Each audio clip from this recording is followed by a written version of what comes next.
Indravati tiger reserve में एक घायल बाघ के 3 हफ्ते से अधिक समय तक जंगल में भटकने की घटना ने वन विभाग की कार्यप्रणाली पर गंभीर सवाल खड़े कर दिए हैं। शिकारियों द्वारा घायल किए गए इस बाघ को समय पर रेस्क्यू नहीं किया गया, जिसके कारण उसकी हालत और भी बिगड़ गई। मैं सुरेश महापात्र और आप देख रहे हैं CIA न्यूज में आज की बात।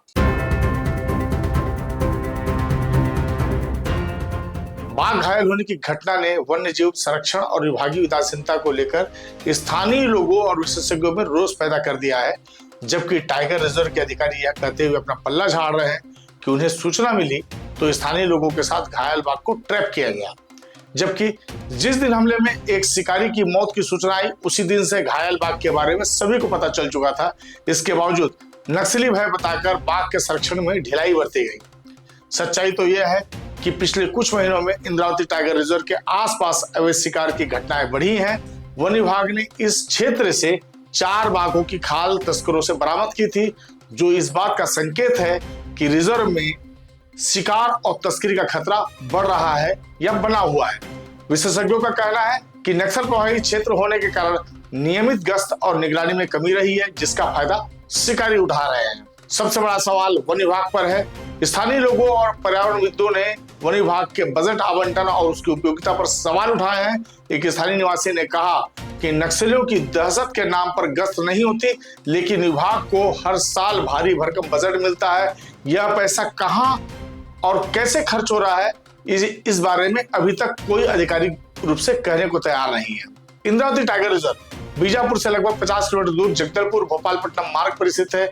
यह छत्तीसगढ़ के दंतेवाड़ा जिले से लेकर बीजापुर जिले के 2799.7 वर्ग किलोमीटर के क्षेत्र में फैला हुआ है।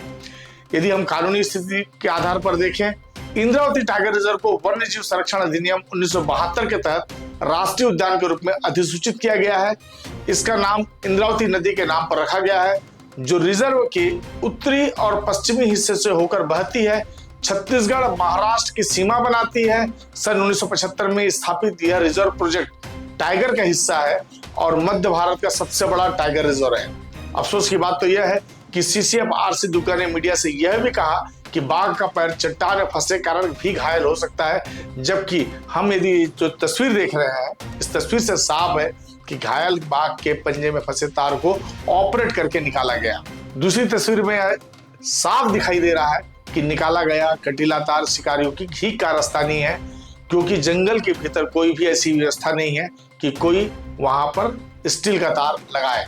यदि हम टाइगर रिजर्व की स्थिति को देखें तो रिजर्व में सागौन मिश्रित वन, घास के मैदान, नदी तटीय क्षेत्र और पर्यावरण संक्रमण क्षेत्र इकोटोन्स जैसे विविध आवास पाए जाते हैं। यहाँ 102 प्रकार के वृक्ष, 28 प्रकार की लताएं, 46 प्रकार की झाड़ियां, बांस, फर्न, ब्रायोफाइटा मौजूद है। प्रमुख वन्यजीवों में बाघ, तेंदुआ, जंगली भैंसा, नीलगाय, चीतल, सांभर, भालू, गौर और मोर शामिल है।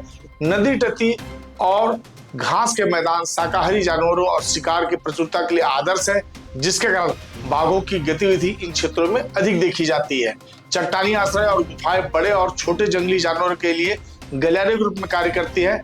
घास के मैदानों और वनों के किनारे पक्षियों और जंगली भैंसों के लिए यह पसंदीदा जगह है। इंद्रावती टाइगर रिजर्व में कई चुनौतियां हैं, जिनमें सबसे बड़ी चुनौती नक्सल प्रभावित क्षेत्रों में सुरक्षा और संचार व्यवस्था की कमी है। कोर क्षेत्र में मौजूद गांवों का स्वैच्छिक पुनर्वास और स्थानीय लोगों के लिए टिकाऊ आजीविका विकल्पों की आवश्यकता अब शामिल है। इसके अलावा शिकार की कमी और मानवीय गतिविधियों के कारण बाघों की संख्या में भी कमी आई है। पर हालिया समय में यह साफ है कि वहां पर बाघों की संख्या काफी कम हो चुकी है। इस समय यह माना जा रहा है कि इंद्रावती टाइगर रिजर्व में 6 से 8 बाघी होंगे, जिनकी गणना अभी नहीं हो पाई है और इसके लिए अलग अलग तरह की वजह है। इंद्रावती टाइगर रिजर्व बताता रहा है। इंद्रावती रिजर्व भैरमगढ़ और पामेड़ वन्य जीव अभयारण्यों के साथ मिलकर एक विशाल इंद्रावती लैंडस्केप बनाता है, जो तेलंगाना के कावल, महाराष्ट्र के ताडोबा और मध्य प्रदेश के कान्हा टाइगर रिजर्व से जुड़ा हुआ है। यह कनेक्टिविटी वन्य जीवों के लिए महत्वपूर्ण है, लेकिन अवैध शिकार और मानवीय अतिक्रमण इसे खतरे में डाल रहे हैं। घायल बाघ की घटना ने इंद्रावती टाइगर रिजर्व में वन्य जीव संरक्षण के लिए तत्काल और प्रभावी कदम उठाने की जरूरत को उजागर किया है। विशेषज्ञों का सुझाव है नियमित गश्त, उन्नत निगरानी तकनीकों का उपयोग और स्थानीय समुदायों को संरक्षण में शामिल करने से ऐसी घटनाओं को रोका जा सकता है। बाघ की स्थिति अभी भी गंभीर बनी हुई है, उसका उपचार जंगल सफारी में रायपुर में चल रहा है और उसे बचाने के लिए और उसे स्वस्थ करने के लिए चिकित्सा प्रयास भी चल रहे हैं।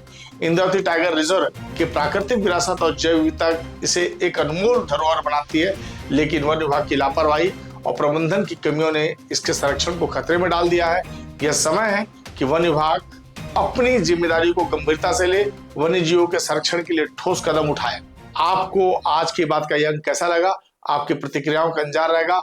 आप देखते रहिए CIN न्यूज, और यदि सब्सक्राइब नहीं किया है तो कृपया सब्सक्राइब कर ले और लाइक का बटन दबाना न भूलें। बहुत बहुत धन्यवाद। नमस्कार।